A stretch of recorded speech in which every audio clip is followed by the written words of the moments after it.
Halo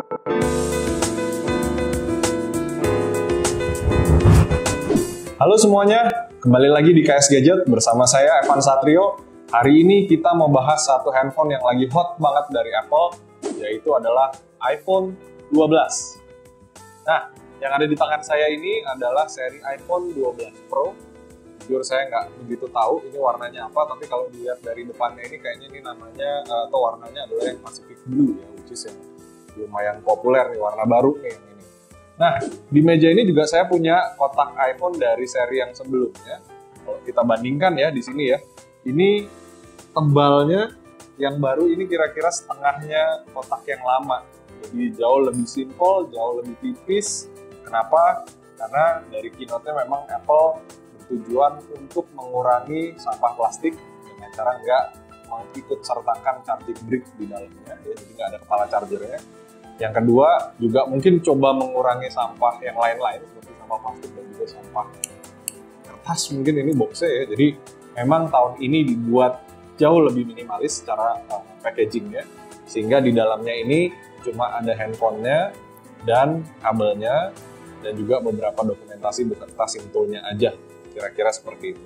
Nah, kenapa sih Apple ngambil langkah ini? Menurut saya, karena selain juga mengurangi sampah-sampah yang tadi saya sebutkan, strategi Apple pada umumnya memang mengurangi apa yang kita dapat supaya kita beli lagi sama Apple. Jadi it makes more money buat Apple. Salah satu contohnya adalah pada saat Apple buang 3,5 mm jack di beberapa versi sebelumnya, sehingga kita jadi beli lagi wireless AirPods-nya si Apple gitu. Jadi it makes more money buat Apple.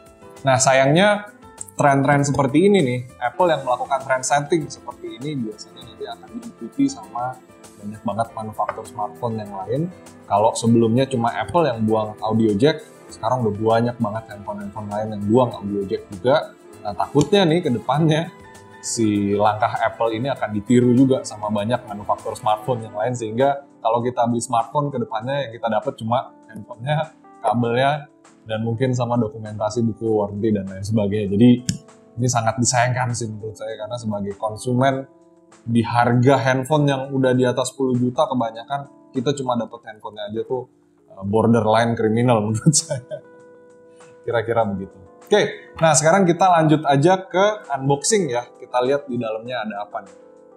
Oke, sebelum kita unboxing handphone yang iPhone 12 Pro, kita coba perbandingkan ya. Jadi di versi yang sebelumnya yang kita dapat sebenarnya apa aja sih? Kalau kita lihat di dalam sini, yang pertama ini ada beberapa dokumen dan juga SIM tool di sini. Dapat stiker juga, yang saya yakin semua yang beli mungkin nggak akan pernah baca apa yang ada di dalam sini. Handphonenya sendiri. Kemudian di versi sebelumnya kita dapat converter dari Lightning jack ke audio output ya. Jadi kalau mau pakai headset yang jenis lama yang masih pakai 3,5 mm bisa pakai converter ini. Dan juga dapat headset ya. Di sini masih dapat headset di versi yang sebelumnya. Dapat kepala charger dan juga dapat kabel chargernya sendiri. Jadi kita di versi sebelumnya dapat 1, 2, 3, 4, 5 items dari langsung dari kotaknya. Nah, yang baru kita lihat ya, kita dapatnya apa aja ya. Ini kita taruh di sebelah sini. Nah, kita unbox dulu yang baru. Wah, ini saya agak serem nih bukanya nih.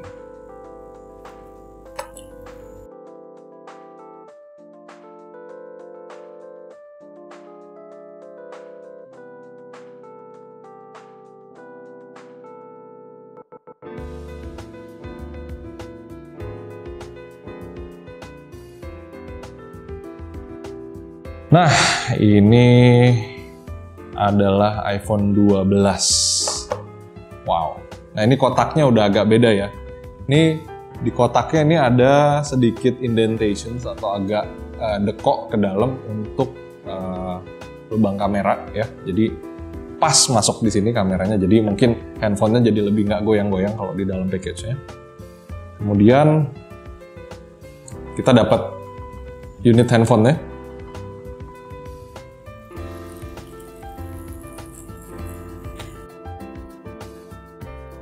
Nah ini handphonenya sendiri, ya luar biasa premium nih, by the way. Kemudian di sini kita dapat kabel, ya ini adalah USB Type-C ke Lightning Jack. Unfortunately sampai hari ini portnya Apple iPhone masih pakai Lightning Jack, especially yang ini yang versi Pro ya. Kemudian ada beberapa dokumen di sini. Nah ini dokumennya juga jauh lebih kecil ya, jauh lebih minimalis ya, karena balik lagi berusaha ngurangin sampah kertas berarti kalau di sini. Dan di dalamnya ada SIM ejector tool sama seperti biasa dapat stiker. Nah kalau yang ini stikernya cuma dapat satu nih teman-teman. Yang di sini tadi kayaknya lebih dari satu ya dapatnya ya.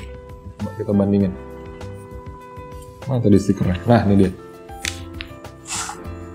Yang di sini dapat dua, kalau nggak stikernya. Di sini dapat satu. Jadi ini mengurangi sampah stiker juga berarti. Nah mungkin kalau trendingnya seperti ini di iPhone 13 atau di iPhone 14 nanti teman-teman kalau belanja iPhone mungkin karena mengurangi sampah plastik, mengurangi sampah elektronik, mengurangi sampah kertas. Ya, kalau beli mungkin cuma dapat handphone aja, kayak ilustrasi berikut.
Oke, jadi teman-teman ini isinya kalau kita bandingkan ya, di kotak yang lama kita dapat kabel, ini by the way kabelnya tapi USB Type-A ke Lightning port ya. Kalau yang ini adalah USB Type-C ke Lightning port, agak berbeda tapi dua-duanya dapat kabel, dapat buku panduan dan juga stiker di sini, walaupun buku panduannya ini lebih gede dan stikernya juga dapat dua, di sini cuma dapat satu, handphonenya sendiri. Nah bedanya kalau buat yang lama ini masih dapat audio jack, maksud saya converter audio jack sama headset. Ini masih dapat headsetnya, kualitasnya lumayan sebenarnya buat ini, jadi sayang banget karena nggak dapat lagi. Dan yang paling basic dan yang paling penting menurut saya adalah ini. Ini si Apple ini alasannya mereka nggak kasih ini karena anyway pengguna Apple biasanya emang udah punya charging brick. However, bawaannya ini kalau saya nggak salah cuma 5 watt. Jadi buat ngecas handphone sebesar ini kapasitas baterainya, it takes all my life. Ini buat ngecas baterainya. Jadi menurut saya meskipun pengguna Apple punya charging brick ini, menurut saya pasti akan beli lagi yang paling tidak yang fast charging. Nah, harganya juga nggak murah. Kira-kira seperti itu. Oke pemirsa, jadi sekarang Apple 12 Pro ini udah selesai di setup.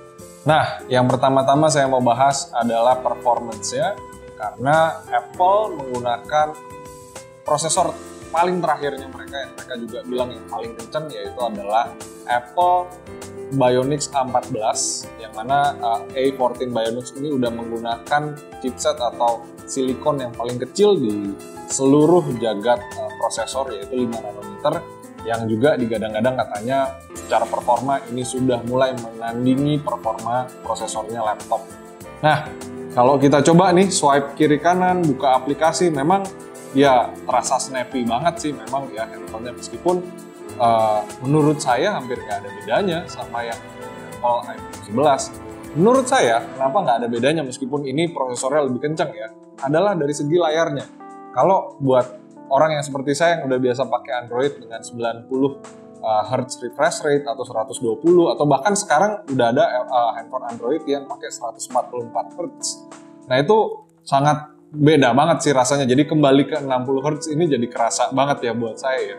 Meskipun harusnya handphone ini saat ini adalah handphone paling kencang nih di dunia saat ini dengan A14 Bionics mereka. Nah, yang agak lucu juga ya, handphone ini dibandingkan dengan 11 Pro yang tadi, dia kapasitas baterainya sedikit lebih kecil. Jadi kalau yang iPhone 11 Pro itu di 3000 kecil lah ya, 3080, 3100 saya lupa kira-kira segitu.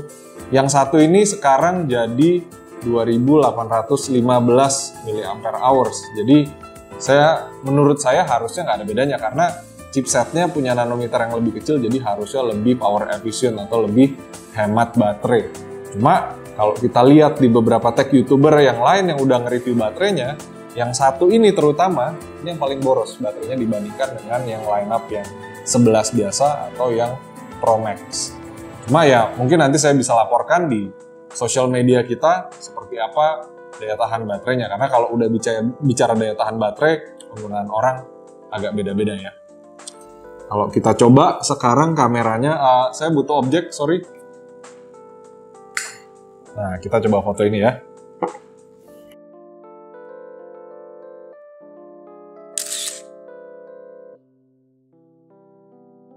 Seperti yang dikatakan di keynote-nya, hasilnya luar biasa bagus, dan memang si Apple ini udah punya computational photography yang membuat penggunanya ya benar-benar point and shoot, nggak perlu repot atur exposure, atur shutter speed dan sebagainya, pokoknya just point and shoot, dan hasilnya udah pasti bagus karena udah ada teknologi yang disebut Deep Fusion. Itu dia ambil beberapa foto dengan berbagai macam exposure, dijahit jadi satu. Semua itu dilakukan dalam fraction of second, jadi cepet banget mereka proses si Deep Fusion itu dan menghasilkan gambar dengan exposure yang bagus. Dan karakteristiknya Apple ini adalah membuat foto yang kelihatannya sama yang kita kelihatan pakai mata kita gitu. Jadi dibuat senatural mungkin, processingnya nggak terlalu lebay kayak handphone Android kebanyakan.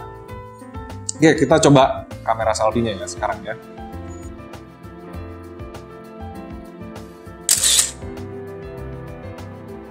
Granted di studio ini memang lightingnya lumayan bagus ya, jadi foto di sini terlihat tajam.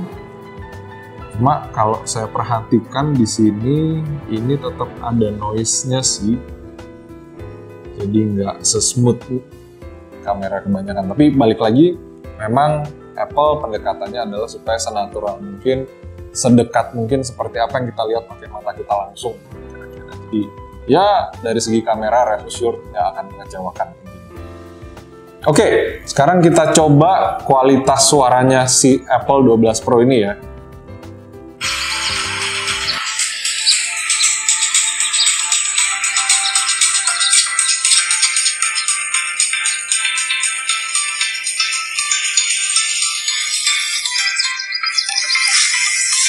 Oke, yang pertama impresi saya adalah suaranya lumayan treble, tinggi treble-nya, tapi bass-nya juga lumayan tinggi sebenarnya.